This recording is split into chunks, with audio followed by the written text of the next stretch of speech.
house and you're like, it's really exciting. You know, you're working with vocal coaches and doing all this. So like, you know, were any of the other guys, did they have any reservations? Like, did you guys have any conversations like that about any of that stuff? Yeah, I mean, yeah, we did. I don't remember, details about the conversations, but I'm sure, of course, we're gonna have conversations about it, and I think the other guys were more just, kind of whatever about it, not really, flipping it out, just kind of like, solidifying it and, no big deal. And I was kind of like, I was kind of cautious about things like that. And there's also other people that were in this Lou Pearlman band network who did the same thing. When you come back after this little break, you gotta have him sign. Every band he's created so far says he's crooked, and they're leaving, and they're suing him. He's the guy giving you the paperwork to sign with his company, and you're like, what do we do? You're not There is a member of Innocence. The woman I was saying was also Musketeer with Brittany and Justin, Nikki DeLoach. She, in the boy band con, actually says, I took the contract that was exactly the same as NSYNC's and Backstreet Boys. I took it to my entertainment lawyer, and he said, do not sign this under any circumstances. And she signed it.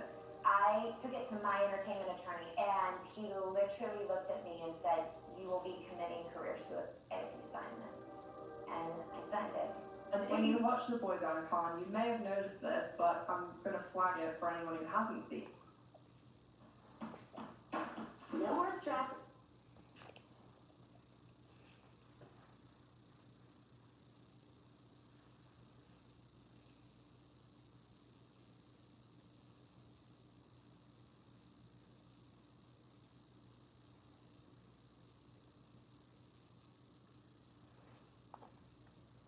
Stuff like this, like being very truthful about what really went on. My attorney had told me this is a bad contract, but it's a record contract. His exact words were, I don't know how many more of these you're going to see. He did And those people are pretty much everybody that's not NSYNC or Backstreet Boys, the people who didn't have the massive global crazy career. And you will see this pattern continue when we talk in a minute about the really horrendous stuff that Lou Pearlman did, because the boy band con very much focuses on the financial stuff with NSYNC and Backstreet Boys, which, don't get me wrong, it's awful what he did, and it's horrible that they lost all this money and they worked so hard, but there is much, much worse things that Lou Pearlman did, and they were very glossed over in the boy band con, but we'll get into that in a second. To wrap up the lawsuit bit, sorry I'm jumping all over the place, it's just because there's so many different things going on and so many different groups and things happening, and it's just really a lot.